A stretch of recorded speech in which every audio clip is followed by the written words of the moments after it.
Good morning, ladies and gentlemen. Please let me start by thanking the organizers of Argentina Mining for the opportunity to present to you today our Altar Copper Project located here in the province of San Juan. Altar is a Miocene porphyry copper deposit owned 100% by Peregrine Metals Limited, and it's located 25 kilometers north of El Pachon and Los Pelambres. A preliminary resource estimation completed in 2008 and based on the first 64 drill holes at that time returned us a total of 495 million tons in all categories at an average grade of 0.53% copper, and included a higher grade resource of 106 million tons in all categories at an average grade of 0.75% copper. Since this resource estimate was completed in 2008, we've drilled an additional 76 holes, bringing the total to 140 holes. However, this resource is still open laterally in several directions and also to depth.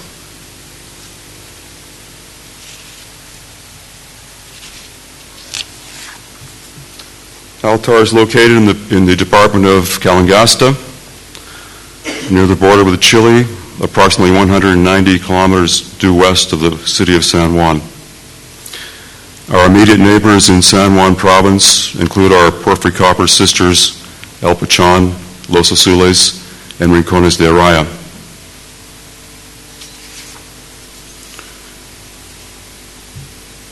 We currently have two access routes. Each is approximately 170 kilometers in length. One is from Calangasta via Despencita, which we share with Los Azules and with Rincones de Araya. The other is from Barrial, and you can see the trace there in black, via El Pachon. A brief summary of the exploration history of the project.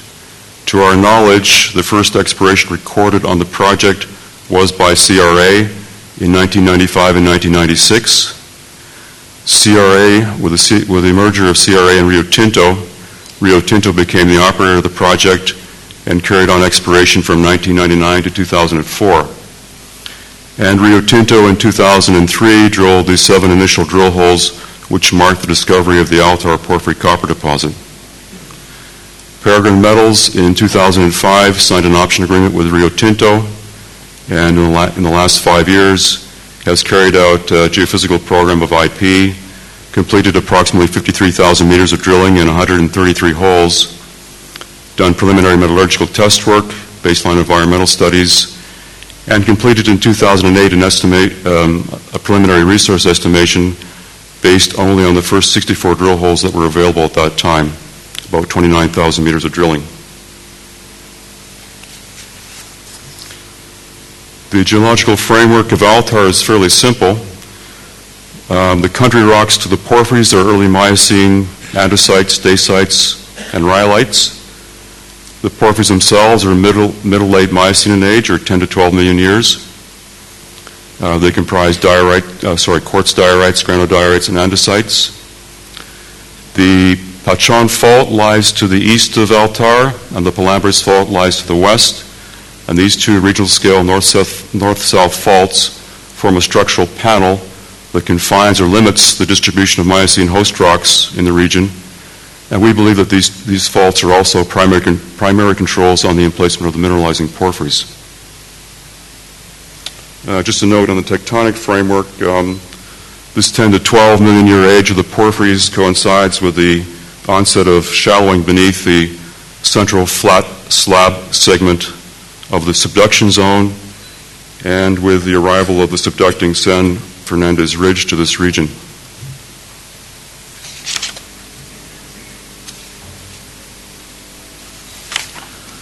This image shows the three-dimensional solid models for the lithological units that we've mapped at Altar within the area of the resource block model.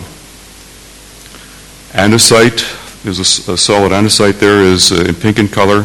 It overlies rhyolites, which are everything that are transparent in this block. The volcanics are intruded by andesite porphyry, shown as this mustard color or yellow-brown, and all are intruded by quartz diorite porphyry, shown here in red. I should mention now that what we refer to in subsequent slides as the central zone was initially a focus of exploration that was centered on the quartz diorite porphyry you see on the left there of the figure. What you see identified as the east zone is centered on the porphyry that's shown in red there on the right-hand side. This is a photograph of core from the discovery hole drilled by Rio Tinto in 2003, and it shows typical quartz diorite porphyry crowded with white plagioclase phenocrysts and with a very intensely developed quartz veinlet stockwork.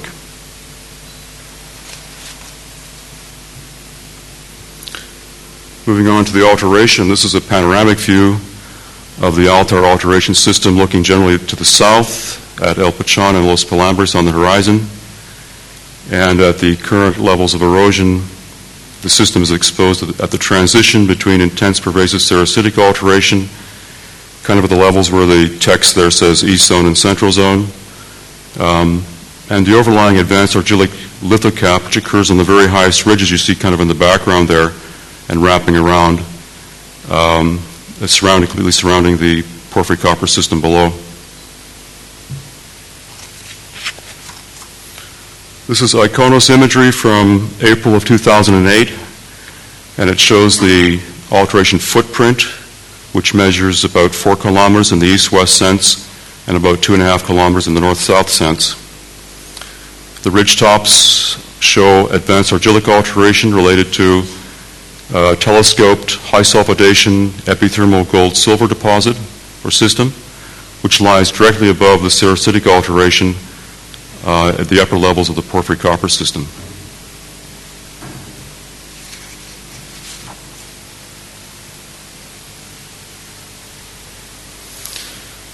This slide summarizes the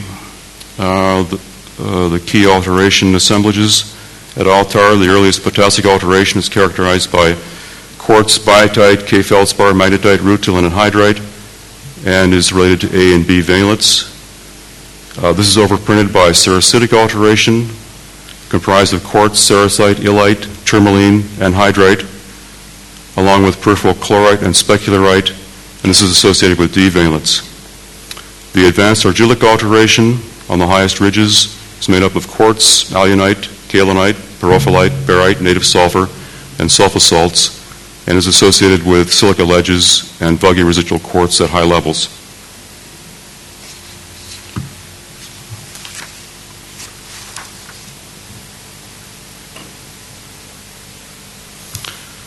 This next slide is a summary of the major hypogene copper mineralizing events at Altar, beginning at the earliest stage with a low sulfidation chalcopyrite barnate assemblage related to A and B veinlets in the potassic alteration zone, preserved at depth in the deposit and generally only visible or observed in drill core. This is overprinted by a high sulfidation chalcocite barnate assemblage, which is related to intense D vein development and strong sericitic alteration and occurring at shallower levels. We have supergene digenite and covalite observed beneath the base of oxidation underneath the leached capping.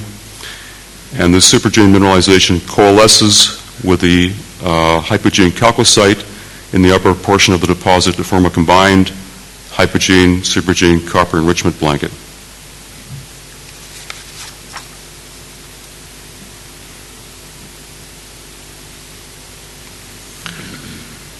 This is the first of 3 photomicrographs I'll show you, and this particular one shows hypogene chalcocite, which is gray, intergrown with chalcopyrite, which is yellow, at the expense of very early pyrite, which is white in the image. The second one shows again chalcopyrite, which is yellow, clearly being replaced by supergene digenite, this blue-gray color, and supergene covalite.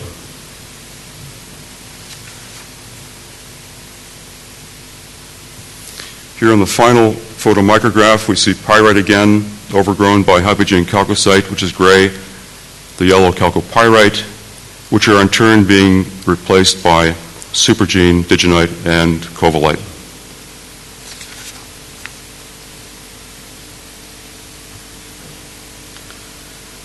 Okay, now for some drilling highlights.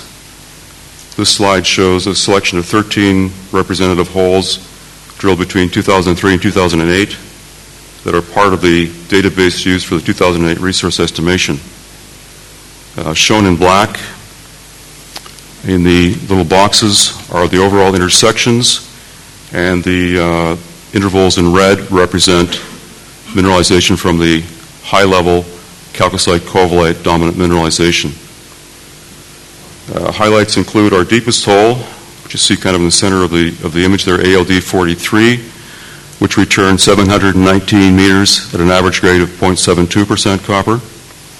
This included 82 meters at an average grade of nearly 1% copper from the high-level chalcocite-covalite dominant mineralization. And in blue there at the end you see this is from the very bottom of the hole, and this is chalcopyrite occurring in the deep potassic alteration zone in the very deepest part of the system.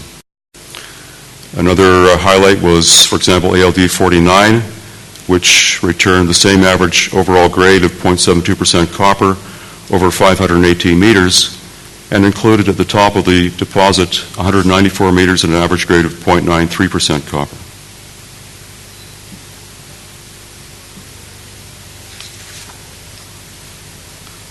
This next slide includes the 2010 drill holes along with the earlier holes, and they're plotted over top of the 2008 resource block model. The colors in the plan here represent copper values in the upper 15 meters of the resource block model, as depicted in the legend over to the right-hand side of the image. Again, the intersections in red in the little text boxes represent high-level chalcocite-covalite dominant mineralization. Highlights of the 2010 drilling include holes ALD 73 and ALD 76, which returned 86 meters at 1.14% copper, 112 meters at 1.54% copper, respectively, both in the high-level chalcocite-covalite dominant zone. ALD 83, there to the bottom, returned 191 meters at an average grade of 0.96% copper, again in the high-level chalcocite-covalite zone. And ALD 85 with two intersections of 86 meters at 0.84% copper and 56 meters at 1.2% copper, again both in the high-level chalcocite-covalite dominant mineralization.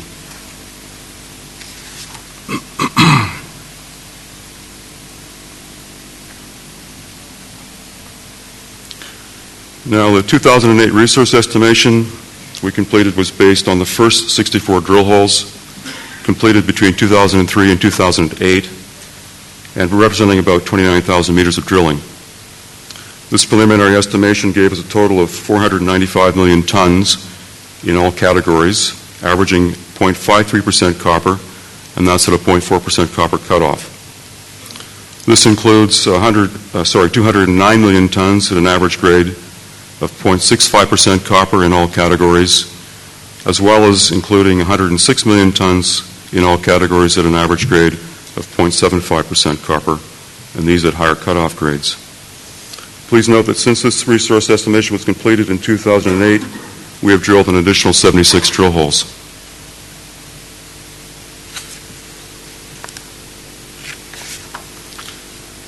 The table on this slide summarizes the 2008 resource estimation over a range of cutoff grades from 0.2% copper up to 0.7% copper. Total contained metal on the right-hand side columns in all categories works out to 5.8 billion pounds of copper and about 1 million ounces of gold at the 0.4% copper cutoff, and 11.3 billion pounds of copper and 2.3 million ounces of gold at the 0.2% copper cutoff. The gold is recoverable from a copper concentrate and is expected to add roughly 5% to the potential revenue value.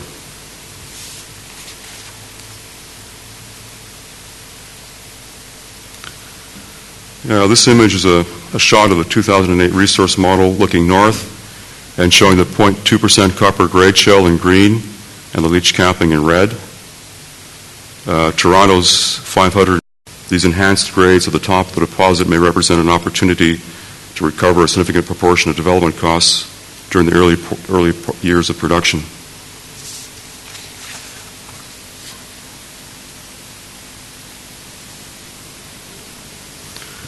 And in conclusion, the 2008 resource estimate based on the first 64 drill holes comprises 5.8 billion pounds of contained copper in all categories at a 0.4% copper cutoff.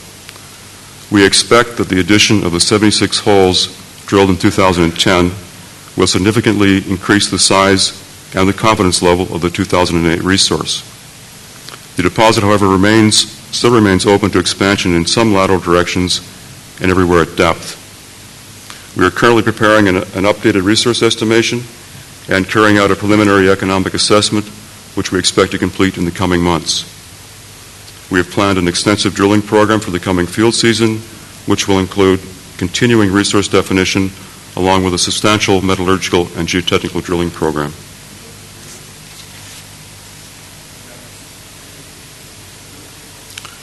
Okay, on behalf of the exploration team at Altar and the management team of Peregrine Metals, I want to thank you again for the opportunity to present the Altar project to you here today. Thanks a lot.